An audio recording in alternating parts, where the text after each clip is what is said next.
আসসালামু আলাইকুম। আপনি কি জানেন যে হিংসুক মানুষেরা 40% বেশি ডিপ্রেশন, 35% বেশি অ্যাংজাইটি এবং 25% কম লাইফ স্যাটিসফ্যাকশন এ ভোগে? এটা আমার কথা না। এটা ইউনিভার্সিটি অফ ক্যালিফোর্নিয়ার একটা রিসার্চ এবং স্টাডিতে উঠে এসেছে। অর্থাৎ আপনি যদি হিংসুক মানুষ হয়ে থাকেন বা আপনি যদি হিংসা করে থাকেন অন্য মানুষকে, তাহলে আপনি বেশি ডিপ্রেশনে ভুগবেন। আপনি বেশি অ্যাংজাইটিতে ভোগার সম্ভাবনা বেশি এবং আপনার নিজের লাইফের স্যাটিসফ্যাকশন রেট অন্যদের থেকে অনেক বেশি কম।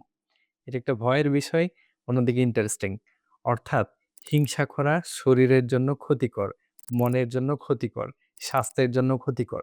অর্থাৎ আপনি নিজে যদি হিংসুক মানুষ হয়ে থাকেন বা অন্য মানুষকে হিংসা করে থাকেন, তাহলে আপনি নিজের শরীরের ক্ষতি করছেন, মনের ক্ষতি করছেন, স্বাস্থ্যের ক্ষতি করছেন। তার মানে এখন থেকে আপনি নিজে সুস্থ থাকার জন্য, নিজের মনকে সুস্থ রাখার জন্য, নিজের স্বাস্থ্যকে ভালো রাখার জন্য হিংসা কমিয়ে দিতে হবে অথবা হিংসা একেবারে বাদ দিতে হবে। হিংসাটা মূলত আসে একটা scarcity mindset এর। মানুষ মানবিকভাবেই মনে করে অমুক মানুষ যদি একটা জিনিস পায়, ওই জিনিসটা মনে হয় আমার জন্য কমে গেল। অমুক মানুষ যদি এই সাকসেসটা পেয়ে যায় তাইলে মনে হয় এটা আমার কপাল থেকে মুছে গেল।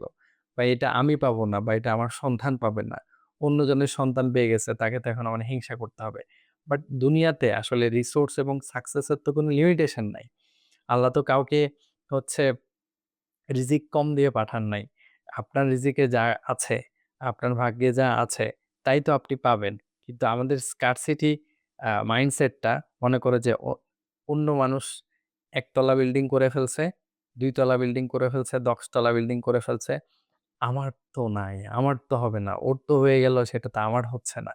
বাট আল্টিমেটলি এইটা তো কোনো আ তার যে হয়ে গেল এবং আপনার যে হবে না, এটার মধ্যে কিন্তু কোনো সম্পর্কই নাই।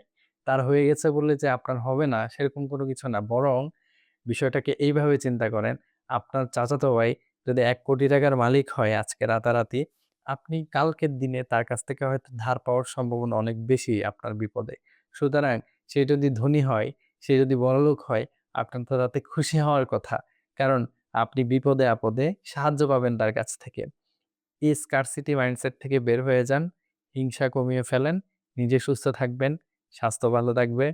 ধন্যবাদ। আসসালামু আলাইকুম।